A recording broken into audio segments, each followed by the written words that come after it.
రాష్ట్ర ముఖ్యమంత్రి రేవంత్ రెడ్డి గారు దేవుళ్ళ మీద ప్రమాణం చేస్తూ ఆయన మరొకసారి రాష్ట్ర ప్రజల్ని రైతాంగాన్ని మోసం చేయాలనే ప్రయత్నం చేస్తూ ఉన్నారు.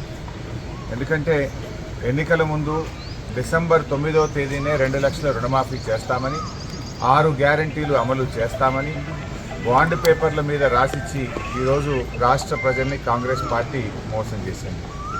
మోసం చేసింది చాలక మరొకసారి పార్లమెంట్ ఎన్నికల్లో కూడా ప్రజల్ని మోసం చేయాలని ప్రయత్నం చేస్తూ ఉంది. ఎందుకంటే ఈరోజు రాష్ట్రంలో ప్రజలు కాంగ్రెస్ పార్టీ మీద, ఆ ప్రభుత్వం మీద నమ్మకాన్ని కోల్పోయారు. 100 రోజుల్లో 6 గ్యారంటీలు అమలు చేస్తామని బాండ్ పేపర్ల మీద రాసిచ్చి ప్రజలకు ఇచ్చిన మాట తప్పింది కాంగ్రెస్ పార్టీ.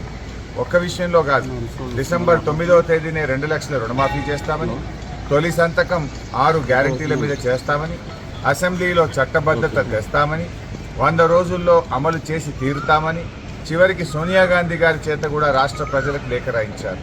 కానీ ఈరోజు మాట తప్పినటువంటి కాంగ్రెస్ ప్రభుత్వం మళ్ళీ పార్లమెంట్ ఎన్నికల్లో ప్రజల్ని మోసం చేయడానికి ఇంకేమీ లేక ఈరోజు దేవుణ్ణి కూడా వాడుకుంటున్నటువంటి పరిస్థితి ఉన్నది. అంటే బాండ్ పేపర్ల కాలం చెల్లింది, బాండ్ పేపర్ల మీద ప్రజల్ని మళ్ళీ మోసం చేయలేమని చెప్పి చివరికి దేవుణ్ణి వాడుకున్నటువంటి పరిస్థితి.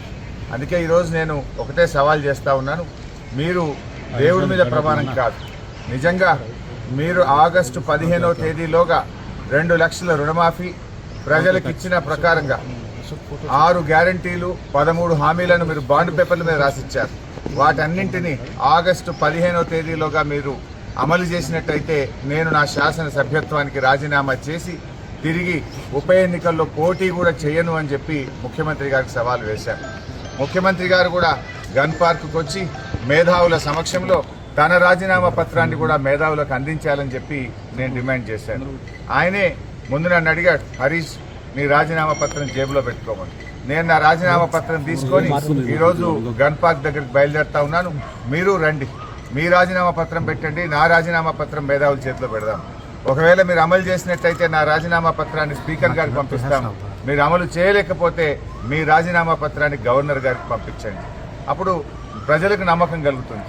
లేదంటే నువ్వు మళ్ళొక్కసారి రాష్ట్ర ప్రజల్ని మోసం చేస్తున్నావని, పార్లమెంట్ ఎన్నికల కోసం దేవుడి మీద ప్రమాణాలు చేస్తున్నామని చెప్పి ప్రజలు స్పష్టమవుతుంది. ఎందుకంటే మీకు అలవాటు, గతంలో కూడా కొడంగల్లో ఓడితే రాజకీయ సన్యాసం తీసుకుంటామని మాట తప్పిన చరిత్ర మీకున్నది. అసెంబ్లీ ఎన్నికల్లో ప్రజలకు ఇచ్చిన మాట నిలబెట్టుకోని చరిత్ర మీకున్నది. ఇది మరొకసారి రాష్ట్ర ప్రజలు మోసపోవద్దనేదే నా ఉద్దేశం. ఎందుకంటే నా పదవి కంటే నిజంగా నువ్వు చేయాలని నేను కోరుకుంటున్నా, అమలు జరగాలనే నేను కోరుకుంటున్నా, ప్రజలకు మేలు జరగాలనే నేను కోరుకుంటున్నా. 5 ఏళ్ల నా ఎమ్మెల్యే పదవి కంటే ఈ రాష్ట్రంలోని కోట్ల మంది ప్రజలకు రుణమాఫీ జరగడం, అక్కా చెల్లెళ్లకు 2,500 రూపాయలు మహాలక్ష్మి కింద అందడం, 42 లక్షల మంది ఆసరా పెన్షన్దారులకు డిసెంబర్లోనే 4,000 రూపాయల పెన్షన్ ఇస్తాను నువ్వు చెప్పావు. ఆ 4,000 రూపాయల పెన్షన్ అందితే అంతకంటే నాకు సంతోషం ఉండదు. ఎమ్మెల్యే పదవి కంటే కూడా రాష్ట్ర ప్రజలకు మేలు జరగడంలోనే నాకు ఆనందం ఉంది, నాకు సంతోషం ఉంది.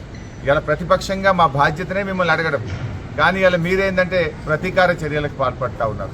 ప్రశ్నిస్తే ప్రతీకార చర్యలకు దిగుతూ ఉన్నారు, అక్రమ కేసులు పెడతా ఉన్నారు, ప్రతిపక్షం అనేది లేకుండా చేయాలని చూస్తూ ఉన్నారు.